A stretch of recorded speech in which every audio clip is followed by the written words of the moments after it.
Good morning दोस्तों। आज आप लोगों को बताने जा रहे हैं कि कुछ हमारे गवर्नर बंगाल के और भारत के गवर्नर जनरल और वायसराय पर जो हमारे बहुत प्रमुख प्रश्न आते हैं उनके बारे में डाउट्स क्लियर करने जा रहे हैं आप लोगों के समक्ष। यानी बहुत इंपॉर्टेंट क्वेश्चन है जो हर परीक्षा के लिए इंपॉर्टेंट है। जैसे भारत के प्रमुख गवर्नर और गवर्नर जनरल के रूप में जो क्वेश्चन हमें मिलते हैं, ऑलवेज किसी भी एग्जाम में मिलते हैं। जैसे पूछा जाता है बंगाल का प्रथम गवर्नर, यानी बंगाल का प्रथम गवर्नर कौन है? बंगाल का जो प्रथम गवर्नर है वो कौन है? Lord Robert Clive. दोस्तों हमें पता होना चाहिए कि पहले हमारी मद्रास और बॉम्बे प्रेसिडेंसी ही अंग्रेजों की भारत में थी। कलकत्ता की तरफ सैने ये अपनी व्यापारिक कोठियों और परकोटों के माध्यम से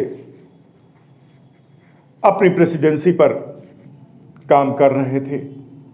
ना के बराबर अंग्रेज व्यापारिक गतिविधियों में लिप्त थे और उसको सुदृढ़ करने वाले थे। लेकिन उनकी कोठियों और परकोटों के बनाने के बीच में सिराजुद्दौला जो हमारे नवाब थे कलकत्ता के, वो बाधा पड़ गए। सिराजुद्दौला ने अंग्रेजों को परकोटे बनाने के लिए, कोठियां बनाने के लिए उसमें कुछ प्रोटोकॉल्स लगा दिए और उनको बाधा पहुंचाई। अंग्रेजों के ना मानने पर एक कोठरी में सबको बंद भी कर दिया और पता चला उसके बाद जब खोला गया तो मात्र एक अंग्रेज बचा। और यह भी ब्लैक होल घटना के नाम से जानी जाती है कि किस नवाब के समय ब्लैक होल घटना हुई, काल कोठरी घटना हुई। प्रश्न कैसे भी पूछ देगा आपसे। और दोस्तों जब वो अंग्रेज बचता है तो उसके पास कोई ठिकाना नहीं, वो सीधा मद्रास जाता है। और उस समय जानते हैं कि ट्रांसपोर्टेशन का अभाव था, आवागमन में दिक्कतें थी और 2-2.5 महीने लगते हैं उसको मद्रास तक पहुंचने में। और फिर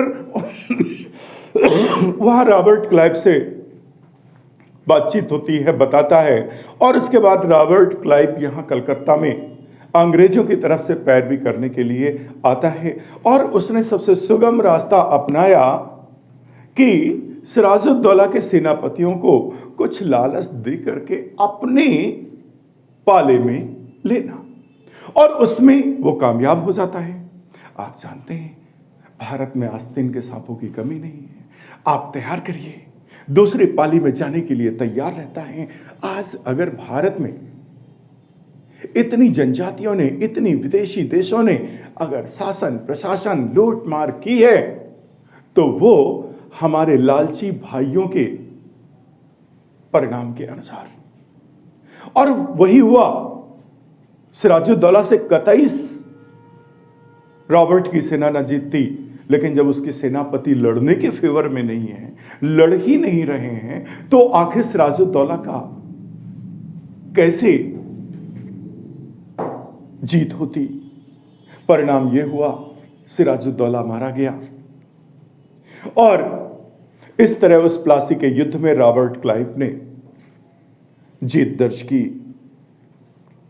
और उसके बाद बक्सर जीता। इसी के साथ अंग्रेजों की जीत ये सुनिश्चित कर दिया कि अब अंग्रेजी सत्ता की जड़ें यहां पर डेवलप हो सकती हैं और उनको सिंचाई करना शुरू कर दिया। दोस्तों इसीलिए अंग्रेजी ईस्ट इंडिया कंपनी ने रॉबर्ट क्लाइव के प्रयासों को देखते हुए ही इसे कलकत्ता यानी बंगाल की प्रेसिडेंसी का पहला गवर्नर नियुक्त किया। तो इस तरीके से रॉबर्ट क्लाइव क्या होता है? ये पहला गवर्नर होता है हमारे बंगाल का। और उसके बाद गवर्नरों का सिलसिला चलता रहता है और फिर आ जाते हैं लॉर्ड वारेन हेस्टिंग। कौन आ जाता है? Lord Warren Hastings. ये आपके कौन से आ जाते हैं? बंगाल के अंतिम गवर्नर। अंतिम गवर्नर क्यों होंगे? क्योंकि इन्हीं के समय आया 1773 का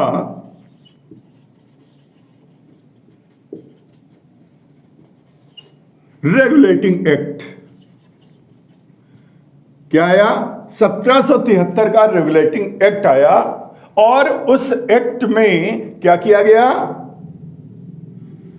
बंगाल के गवर्नर को गवर्नर जनरल पदनाम दे दिया गया। क्या दे दिया गया? गवर्नर जनरल पदनाम दे दिया गया। तो जो गवर्नर था उसी को गवर्नर जनरल पदनाम दे दिया गया। इस तरीके से वारेन हेस्टिंग बंगाल के अंतिम गवर्नर भी हुए, लास्ट, और बंगाल के प्रथम गवर्नर जनरल के रूप में भी आ गए। क्या हो गए ये? प्रथम गवर्नर जनरल। कहां गए? बंगाल के। ठीक इस तरीके से सिलसिला चलता रहा, गवर्नर जनरल बनने लगे और फिर 1833 अधिनियम में यह होता है कि अब बंगाल के गवर्नर को भारत का गवर्नर जनरल बना दिया जाए, यानी अब केंद्रीय पूरे भारत का नेतृत्व ईस्ट इंडिया कंपनी ने शुरू कर दिया और उसका केंद्र कहां बना दिया? बंगाल में। अब उसको बाद बंगाल के गवर्नर जनरल के बाद क्या कर दिया? भारत का प्रथम गवर्नर जनरल बना दिया, यानी गवर्नर जनरल बनने लगा जो अभी तक बंगाल का होता था, अब प्रतिनिधित्व किसका करने लगा? पूरे ऑल ओवर इंडिया का। और उसके लिए गौरवान्वित होते हैं कौन? Lord William Bentinck.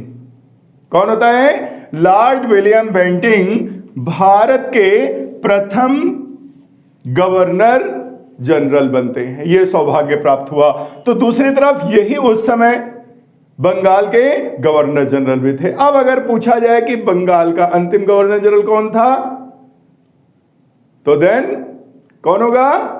Lord William Bentinck. अब वही भारत के प्रथम गवर्नर जनरल बन गए, तो कौन हो गया? Lord William Bentinck. क्लियर? उसके बाद फिर क्या होता है? 1857 में क्या होता है? 1857 में अब भारत के गवर्नर जनरल को वायसराय दे दिया गया नाम। क्या दे दिया गया? वायसराय नाम दे दिया गया। तो अब ये जो वायसराय की पदवी लेने वाला पहला कौन है? कौन है ये? वायसराय का पदवी लेने वाला ये कौन है? Lord Canning. आप जानते हैं कि 1853 में तो हमारा अधिनियम बना ही था, संवैधानिक सुधार हुए थे, लेकिन उसके बाद जब 1857 में दोस्तों क्रांति आती है, तो उसके बाद अंग्रेजों को मजबूरी में 1858 का एक उदारवादी भारत परिषद अधिनियम लाना पड़ा और उसके माध्यम से जो महारानी ने घोषणा पत्र में जो इच्छा जाहिर की थी, जो घोषणा पत्र जारी किया था, उसको महारानी का घोषणा पत्र लॉर्ड कैनिंग के द्वारा कहां पढ़ा गया था? इलाहाबाद में पढ़ा गया था। उसमें महारानी ने कहा था कि भारतीयों को परेशान होने की जरूरत नहीं है, मैं ब्रिटिश सत्ता की तरह उनके साथ पुत्रवत व्यवहार करूंगी। किसकी तरह? पुत्रवत व्यवहार करूंगी और किसी भी देसी रियासत को ब्रिटिश प्रांत में नहीं मिलाया जाएगा। तो दोस्तों वो इलाहाबाद में उन्होंने पढ़ा और उसके बाद फिर देखते हैं कि धीरे धीरे जो हमारी स्वतंत्रता की गतिविधियां चलती रही, हमारी राष्ट्रीय कांग्रेस के द्वारा और हमारे क्रांतिकारियों के द्वारा जो भी राष्ट्रीय आंदोलन किए गए, परिणाम स्वरूप जो हमारा भारत स्वतंत्र होता है, तो कौन होता है? स्वतंत्र भारत का प्रथम गवर्नर जनरल कौन होता है? Lord Mountbatten. कौन होता है? Lord Mountbatten. यानी लॉर्ड माउंटबेटन हमारे कौन होते हैं? स्वतंत्र भारत के प्रथम गवर्नर जनरल। और उसके बाद फिर क्या होता है कि 1948 के अक्टूबर में ही हम लोगों ने अपने भारतीय व्यक्ति को गवर्नर जनरल बना लेते हैं और वो सौभाग्य मिलता है किसको? सी राजगोपालाचारी को। सी राजगोपालाचारी हमारे स्वतंत्रता के बाद प्रथम भारतीय गवर्नर जनरल बनते हैं और ये प्रथम और अंतिम दोनों होते हैं, क्योंकि इन्हीं के बाद डॉक्टर राजेंद्र प्रसाद ने 26 जनवरी 1950 को राष्ट्रपति के रूप में शपथ ले लिया और यहीं से गवर्नर जनरल का काम खत्म हो जाता है। यानी गवर्नर जनरल पद की जगह अब क्रिएट हो गया, हम लोगों ने अपना चुन लिया क्या चुन लिया?